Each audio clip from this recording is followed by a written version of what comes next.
Olá, minha irmã, tudo bem com vocês? Que bom que nós mais uma vez estamos juntos estudando a lição da Escola Sabatina. Entramos na lição número 12 desse trimestre e o título dessa lição é Deuteronômio no Novo Testamento. Durante essa semana nós vamos estudar a influência e a influência não, né? Mas a referência do Antigo Testamento em relação ao Novo Testamento. Há muitas, eu diria que o Novo Testamento está repleto de referência do Antigo Testamento. Toda vez que Jesus falava está escrito, ele estava se referindo ao Antigo Testamento. Estava se referindo à Bíblia que eles tinham na sua mão naquele momento. Toda vez que Paulo, João, Pedro, Mateus, Marcos eles se referiam muito ao Antigo Testamento, principalmente aos livros da lei, que estão no Deuteronômio, e Salmos e também Isaías. Então nós vamos ver nessa lição dessa semana as referências, né, e as influências que tinham os livros do Antigo Testamento, e como nós estamos falando de Deuteronômio, principalmente Deuteronômio, né, a influência que ele tinha sobre os livros do Novo Testamento.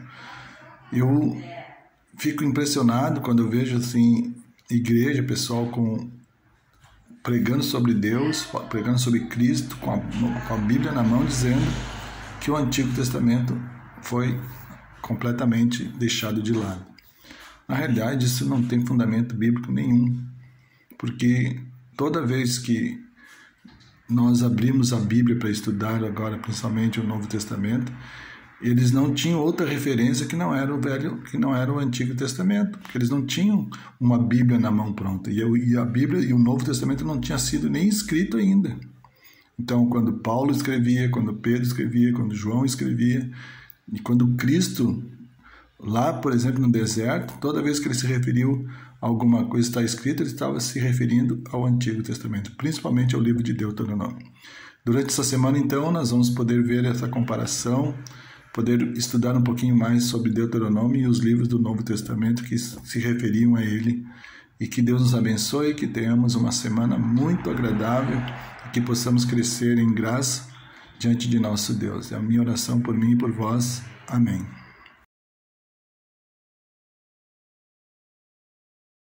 A lição de domingo, ela fala tem o título Está Escrito. E lá em Mateus 4:11 nós conhecemos essa passagem que foi a tentação de Cristo no deserto. Toda vez que Jesus foi tentado, toda vez que Satanás apresentou uma tentação a ele, uma forma de tentar fazer Jesus pecar, Jesus usou a frase está escrito. Na primeira tentação, Jesus se referiu a Deuteronômio 8:3. Moisés contava ao antigo Israel como o Senhor havia provido para ele no deserto maná e outros recursos, como parte de um processo de refinamento, enquanto procurava ensinar lições espirituais. Uma dessas lições é que o ser humano não viverá só de pão, mas de toda a palavra que procede da boca de Deus. É o que Jesus disse quando Satanás mandou que ele transformasse pedra em pão.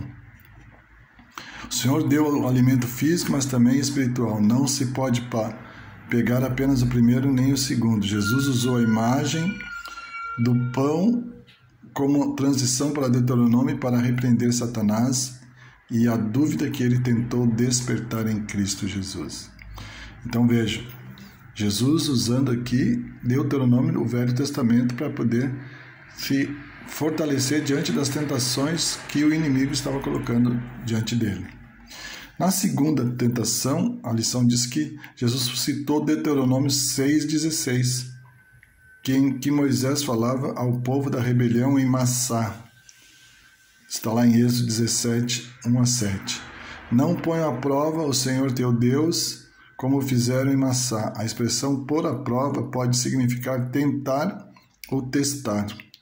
O Senhor já havia mostrado repetidamente seu poder e disposição para lhes prover. Ainda assim, houve o problema e eles clamaram: está o Senhor no meio de nós ou não? Ou seja, Jesus não tentarás o Senhor, não põe à prova, não tentarás o Senhor teu Deus. E Jesus aqui mais uma vez se referiu, no caso, Deuteronômio 6,16, uma forma para poder repelir as colocações, as insinuações que Satanás estavam tentando enganar a Jesus. Então vejam, Jesus está usando aqui já em duas situações, no meio do deserto, com fome e com sede, ele usa a palavra de Deus que ele tinha e que ele conhecia e que estava à sua disposição, que era o Antigo Testamento, o livro de Deuteronômio. Nós temos ainda uma terceira colocação que Satanás faz para tentar Jesus. E a terceira tentação, Satanás procurou fazer com que Cristo se curvasse ou adorasse. Que revelação aberta e flagrante de quem ele realmente é e do que ele realmente queria. Em vez de debater, em vez de Jesus entrar em debate com Satanás, o que Jesus fez? Jesus repreendeu Satanás e novamente voltou-se à palavra de Deus, em Deuteronômio, em que o Senhor alertava seu povo sobre o que aconteceria no caso se afastassem e adorassem outros deuses. Diz lá em Deuteronômio 6,13: temam o Senhor, seu Deus, sirvam a Ele e jurem somente pelo nome dEle. Em Mateus 4:10, ele diz assim: então Jesus lhe ordenou, retira-te, Satanás, porque está escrito, ao Senhor teu Deus adorarás e somente a Ele darás culto de adoração. Jesus não entrou em debate, Jesus não discutiu com Satanás. Na realidade, Jesus, ele repreendeu Satanás através da palavra de Deus. Isso serve também para que nós, quando estivermos sendo tentados, por isso é importante nós estudarmos a Bíblia todos os dias. Quem sabe decorarmos 2 ou 3 versos da Bíblia por dia, a fim de que a gente, quando sofra de alguma tentação, a gente possa repreender Satanás dizendo, como Jesus disse, está escrito, não só de pão viverá o homem, mas de toda a palavra que vem da boca de Deus. Está escrito, não, somente a Deus adorarás e darás culto de adoração. Essa tem que ser também a minha atitude diante de Deus. A minha atitude diante do engano, diante da mentira, quando Satanás tentar no meio de qualquer situação da tua vida, use a palavra de Deus para repreendê-lo, a fim de que ele fuja de vocês e não permaneça na tua presença. Que nós possamos aprender muito com Cristo e que Jesus seja a essência da nossa vida, a essência do nosso cristianismo e que Ele seja aquele que dirija as nossas vidas, a fim de que nós sejamos fiéis a Ti diante das tentações e possamos nos lembrar, está escrito. Que Deus nos abençoe, que nós permanecemos fiéis até a sua volta. Essa é a minha oração por mim e por todos vós. Amém.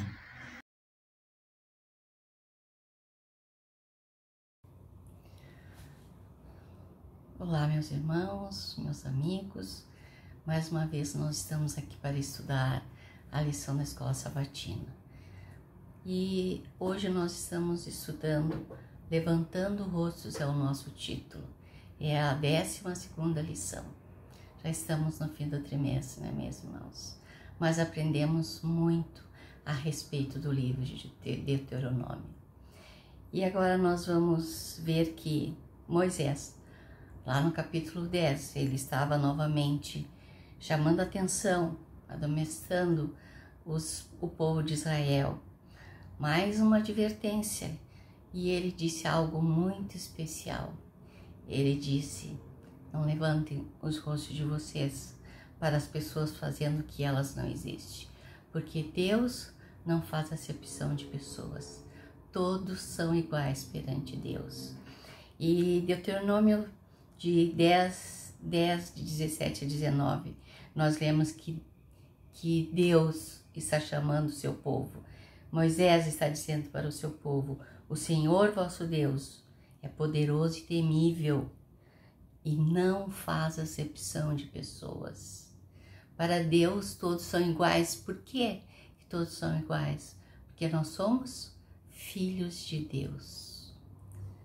Todos somos filhos de Deus. não importa a vida de cada pessoa, não importa o rumo que ele deu à sua vida, não importa a nacionalidade, todos são filhos de Deus e merecem um olhar de amor nosso e do nosso Deus. Deus cuida, lá em Deuteronômio 10 diz que Deus cuida dos viúvos, das viúvas, dos órfãos, dos estrangeiros, né? Daqueles que não têm abrigo. Então, queridos, então a pergunta diz: qual é a mensagem essencial para o povo e por que ela é relevante para a igreja de Deus hoje? Para nós também. É a mesma coisa. Não podemos fazer acepção de pessoas. Todos somos iguais. Cristo morreu por todos lá naquela cruz. Todos somos filhos de Deus. Nós vamos ser todos julgados da mesma maneira por Deus. Mas Deus é um Deus de amor, de justiça. Por isso que existe uma lei, que nem uma nação, né? Cada nação tem as suas leis. E Deus também deu uma lei moral, né? Para que nós possamos andar nos seus caminhos.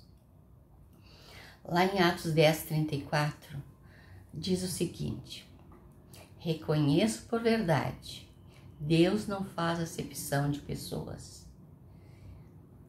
O apóstolo Pedro está citando o Deuteronômio 10:17, que Deus não faz acepção de pessoas. Aqui em Atos é a história de Cornélio, quando Deus mostrou aquele lençol cheio de animais imundos. E Pedro disse: mas Senhor, eu não como essas coisas. Daí, né, aqueles homens bateram em sua porta e Pedro foi chamado lá na casa de Cornélio. Os anjos mandaram: vai Pedro com eles. Daí Pedro disse: reconheço que Deus não faz acepção de pessoas, porque judeus só podiam andar com judeus. E lá naquela casa, Pedro pôde levar a mensagem e muitos receberam o Espírito Santo. Aquele homem, Cornélio, era um homem de Deus, reuniu toda a sua família, todos os seus amigos para ouvir a palavra de Deus. Imagina se Pedro não fosse, né? Pedro ouviu a voz de Deus, ele foi junto com aqueles homens. E é Pedro que diz isso: reconheço. Aqui na nossa lição também existe uma explicação, né, traduzida de uma figura hebraica de linguagem que significa literalmente não levantar rostos. Isso eles chamam a nossa atenção, que antes eles julgavam assim, os juízes, o rei, ele olhava para a aparência da pessoa, e se a pessoa era uma rica ou pobre, dependendo, ele dava seu veredito. Mas nós sabemos que Deus não é assim. Nós não podemos ser assim. Em Romanos, nós vemos uma revelação do Evangelho. Estamos todos no mesmo nível, independente da nossa condição. Somos pecadores que precisam da graça de Deus. Nós precisamos da graça de Deus, né? Nós vamos ver que se não fosse por Cristo, nós também éramos condenados pela lei, malditos pela lei.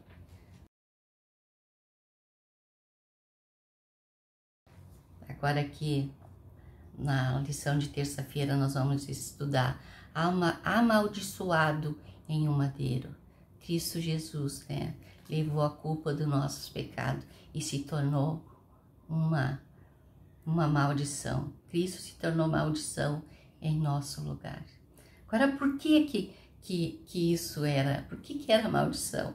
Às vezes a gente não entende. Então vamos ler Deuteronômio 27:26 e nós vamos ter uma compreensão melhor. Maldito aquele que não confirmar as palavras desta lei, não as cumprindo.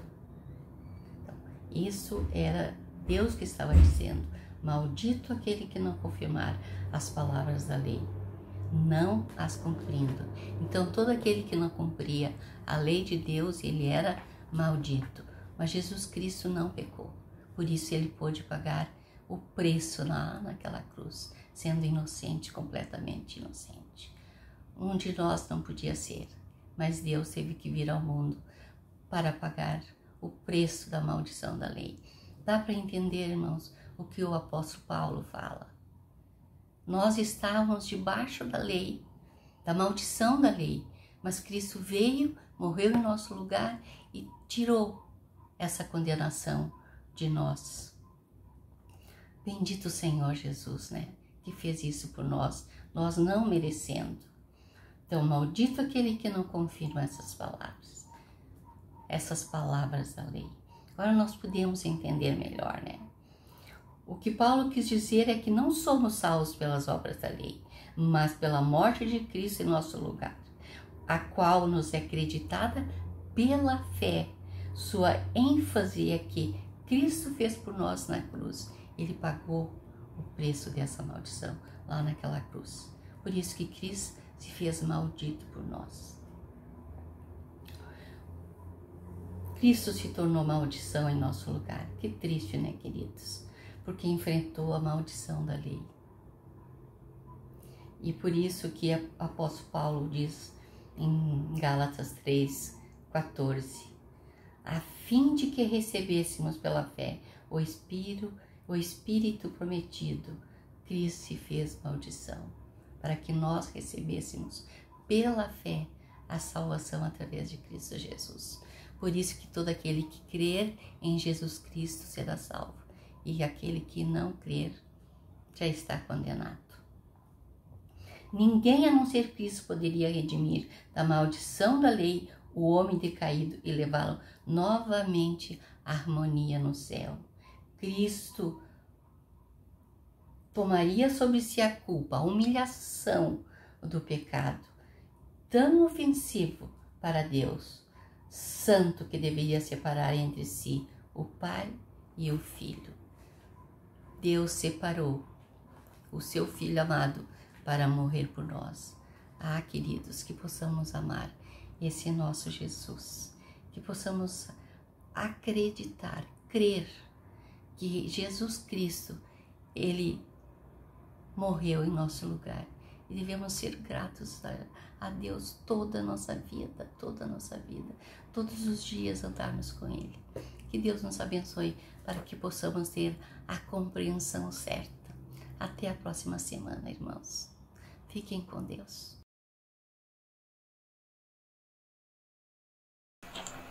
Olá! O próximo tema do nosso estudo tem como título Um profeta semelhante a você.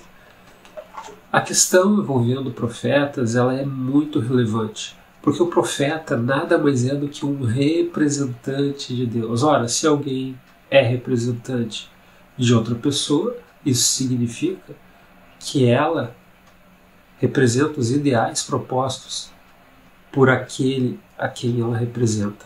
Logo, os profetas representam o Criador, representam o Altíssimo. Em contrapartida, tudo aquilo que eles falarem não pode contradizer o seu agente ideológico.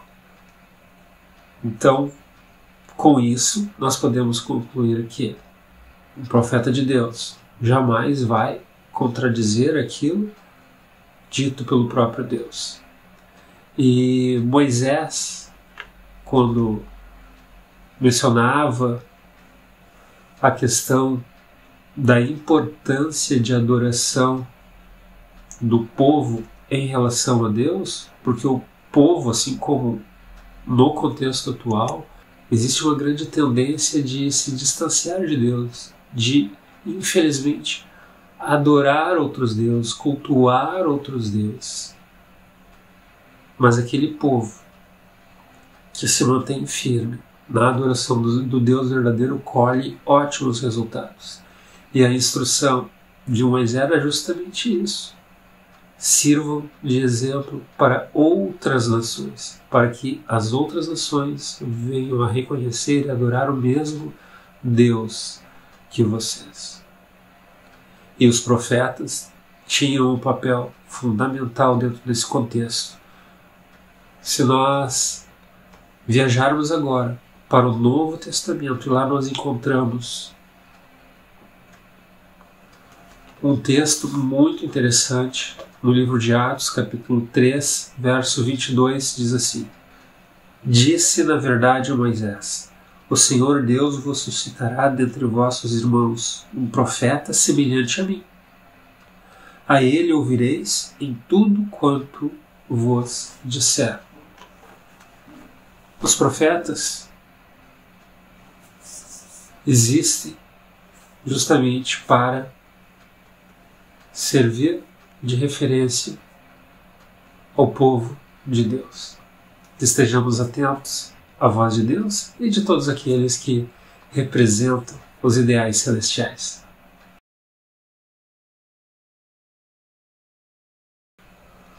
O próximo tópico tem como título Horrível Coisa, e dentro desse contexto aborda algo importantíssimo dentro do cenário da salvação, que é a fidelidade. É claro que Deus é bondoso, Deus é tolerante, mas o céu valoriza muito os fundamentos relacionados à fidelidade.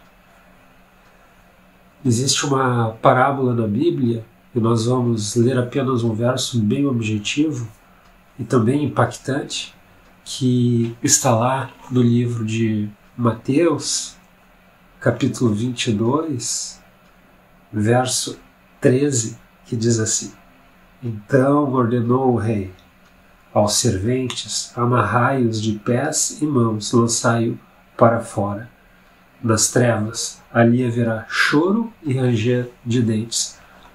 Bem forte, não é mesmo?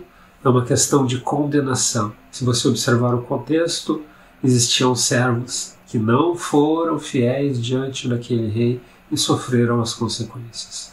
A questão de fidelidade nas Escrituras, ela é algo marcante e decisivo dentro do contexto humano, dentro do contexto da salvação, em nossos relacionamentos com o próximo e com Deus. A fidelidade tem uma abrangência muito grande e é um ponto decisivo. Outro ponto também de destaque dentro do nosso estudo é mergulharmos na fidelidade, enxergando lá dentro do livro de Hebreus o que realmente isso significa. Lembrando que o livro de Hebreus é um livro dirigido ao povo judeu.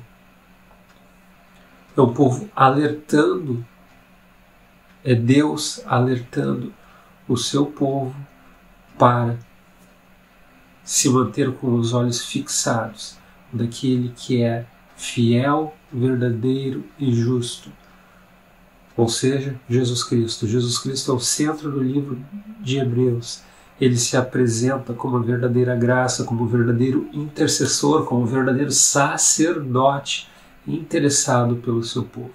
E ali nós temos a representação máxima da fidelidade. Jesus Cristo nos dá um exemplo de fidelidade, que possamos seguir esse exemplo grandioso e repudiar, rejeitar tudo aquilo que nos leva a algum tipo de infidelidade, algum tipo de comportamento impróprio. Portanto, valorize a fidelidade em todos os momentos de sua vida, em todos os contextos. Que Deus esteja te conduzindo nesse desafio. Olá! Estamos encerrando a lição de número 12, que tem como título Deuteronômio no Novo Testamento. Muitas pessoas alegam que o Novo Testamento e o Antigo Testamento são totalmente independentes, que não tem correlação nenhuma entre eles. Mas será que de fato é isso mesmo? As próprias Escrituras testificam que não.